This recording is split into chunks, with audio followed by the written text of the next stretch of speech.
Hi guys, welcome back to Guruji Uttarakhandi and Vedashi learning classes में आपका स्वागत है। तो गाइस आज हम बात करेंगे रीजनिंग में एक और इंपॉर्टेंट टॉपिक की जिसका नाम है कैलेंडर।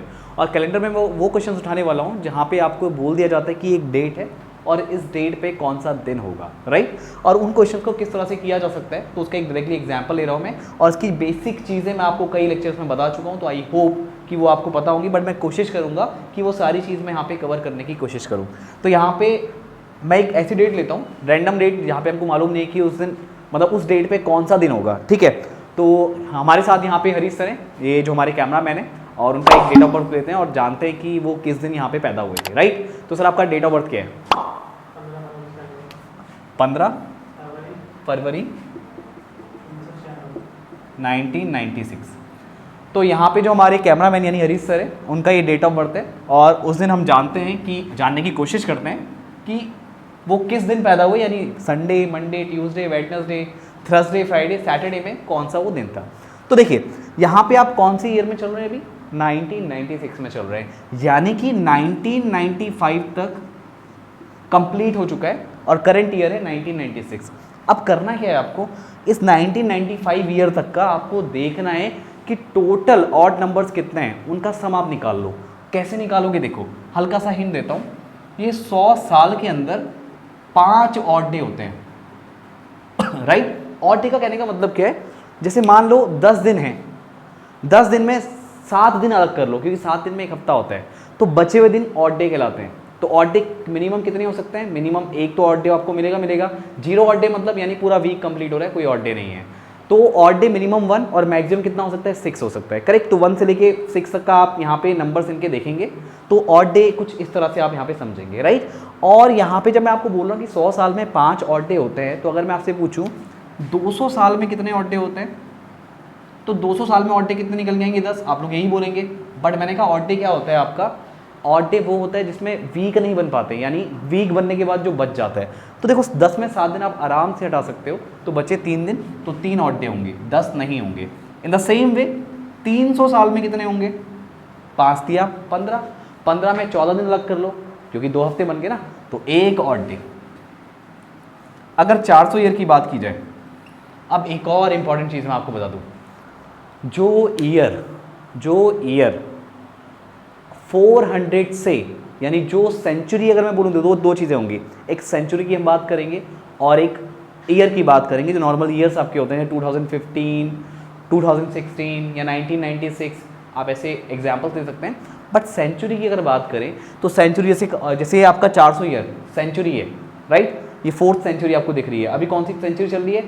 आपकी 20th सेंचुरी चल रही है, मतलब 21 में हम 20 क्रॉस कर चुके हैं, 2000 क्रॉस हो चुका है, उसके बाद हम 21 सेंचुरी में चल रहे हैं, राइट। तो यहाँ पे ये आपका 400 ईयर मैंने लिखा है, तो ये आपकी 4th सेंचुरी है। तो यहाँ पे इस 400 में ध्यान रखना, जो आपकी सेंचुरी 400 से कंप्लीटली क्या हो जाती है? डिवाइड हो जाती है। जो आपकी सेंचुरी 400 से कंप्लीटली डिवाइड हो जाती है, तो वो होता है लीप ईयर। क्योंकि लीप ईयर क्या होता है? 4 साल में एक बार आता है, क्योंकि फरवरी 29 की होती है, तो वहाँ पे लीप ईयर क्या कॉन्सेप्ट है, करेक्ट। तो जो सेंचुरी, अभी ईयर की बात नहीं करते हैं, सेंचुरी की बात करते हैं, जो सेंचुरी 400 से कंप्लीटली डिविजिबल हो जाती है, तो उसको हम क्या बोलते हैं? लीप ईयर बोलते हैं। तो ये 400 क्या होगा? लीप ईयर होगा। और आप सभी को पता है जो आपका ऑर्डिनरी ईयर होता है उसमें 1 ऑड डे होता है, और जो लीप ईयर होता है उसमें 2 ऑड डे होते हैं, करेक्ट। तो इस 400 के वजह से, जो कि 400 है, ये जो 400 है ये 400 से डिविजिबल है। तो अगर कोई सेंचुरी 400 से डिविजिबल होगी तो उसको वो लीप ईयर आपका कहलाएगा। तो यहाँ पे कितने दिन बचेंगे? 100 में 5, 200 में 10, 300 में 15, तो 400 में कितना होगा? 20। बट लीप ईयर होने की वजह से उसमें एक दिन एक्स्ट्रा और आ जाएगा, करेक्ट। तो कितना हो जाएगा? 21 हो जाएगा। और जब जैसे ही 21 होगा तो 3 हफ्ते पूरे कंप्लीट हो गए, तो भाई साहब 0 ऑड डे। क्या बनेगा? 0 ऑड डे। तो इस तरह आप यहाँ पे समझ सकते हैं कि अगर आप 400 के मल्टीपल में जाएं, यानी आप 800 ले लो, 800 साल में भी क्या होगा? 0 ऑड डे। 1200 में 0 ऑड डे, 1600 में 0 ऑड डे, यानी जो 400 के मल्टीपल में होगा वहाँ पे ऑड डे क्या होंगे? 0 होंगे। इतनी बात आपको समझनी है और ये आप समझ चुके हो, करेक्ट। अब मैंने बात की कि 400 से आपने डिवाइड किया, तो 400 से जब डिवाइड कर रहे हो और वो डिवाइड हो रहा है तो वो सेंचुरी है, करेक्ट। तो सेंचुरी लीप ईयर है। अगर मुझे नॉर्मली कोई ईयर चेक करना है, जैसे 1996 या मैं बोलूँ 1997 या मैं बोलूँ 1856, तो इन ईयर को अगर चेक करना है कि वो लीप ईयर है या नहीं है, तो इसके लिए सिंपली आप 4 से डिवाइड करेंगे। तो अगर वो ईयर 4 से कंप्लीटली डिविजिबल है तो भाई साहब वो क्या है, लीप ईयर है। अगर वो 4 से कंप्लीटली डिविजिबल नहीं है तो वो लीप ईयर नहीं है। बेसिक सा फंड है, ये आपको मैं पहले भी बता चुका हूँ।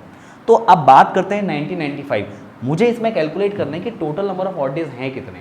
तो आप क्या करोगे, यहाँ पे आप इसको ब्रेक कर सकते हो। कैसे ब्रेक कर सकते हो, 1600 प्लस 300, 16 3 19 ना, और ये 95 आपका हो गया। अब ध्यान दे रहा हूँ, 1600 में कितने आएंगे, 0 ऑड डे। 300 में कितने आएंगे, 1 ऑड डे। और 95 में अगर आपको निकालने हैं कि इसमें ऑड डे 95 ईयर्स तक कितने ऑड डे होंगे, तो देखिए सबसे पहले तो इसमें चेक कीजिए कि इसमें कितने ऑर्डिनरी ईयर है और कितने लीप ईयर है। तो वो कैसे पता लगेगा, आप इसको 4 से डिवाइड कर दीजिए। जब आप इसको 4 से डिवाइड करेंगे तो क्वेश्चन पे फोकस करना। क्वेश्चन मतलब जो भागफल आएगा, रिमाइंडर पे फोकस मत करना। तो क्या आएगा, देखो 4 दूना 8, कितना बचा, 1 बचा, 15 हो गया, राइट 15 हो गया। तो 4 तियाँ 12, रिमाइंडर 3 बच रहा है, उसको भूल जाओ। रिमाइंडर 3 बच रहा है, उसको भूल जाओ। 4 से आपने डिवाइड किया, राइट। तो देखो 4 दूनी 8, 1 बचा, 15 हो गया, 4 चक्को 16 ज़्यादा हो गया, तो 4 तियाँ 12 और रिमाइंडर आपका 3 बच रहा है, क्योंकि 15 में से 3 मतलब यहाँ पे 95 है, मतलब यहाँ पे 15 बचा आपका लास्ट में। 15 में से 12 माइनस करोगे 3 बचेगा, रिमाइंडर को भूल जाओ। हमें क्वेश्चन पे फोकस करना है, हमें भागफल पे फोकस करना है। तो 23 ईयर आ रहा है, यानी 23 तो कंप्लीट, इस 95 में 23 तो भाई साहब लीप ईयर होंगे और बाकी बचे ऑर्डिनरी ईयर होंगे। तो 95 में से 23 माइनस कर दो, तो 5 में 3 गया 2 और 9 में से 2 गया 7, राइट, क्योंकि 3 2 5 और 2 7 9 पूरा कंप्लीट हो रहा है। तो इतने होंगे भाई साहब आपके पास ऑर्डिनरी ईयर। अब पता करने की ऑड डे कितने हैं, तो कैसे करोगे, एक लीप ईयर में 2 ऑड डे होते हैं। जब एक लीप ईयर में 2 ऑड डे होते हैं तो भाई साहब 23 लीप ईयर में कितने ऑड डे होंगे, 23 दूना 46।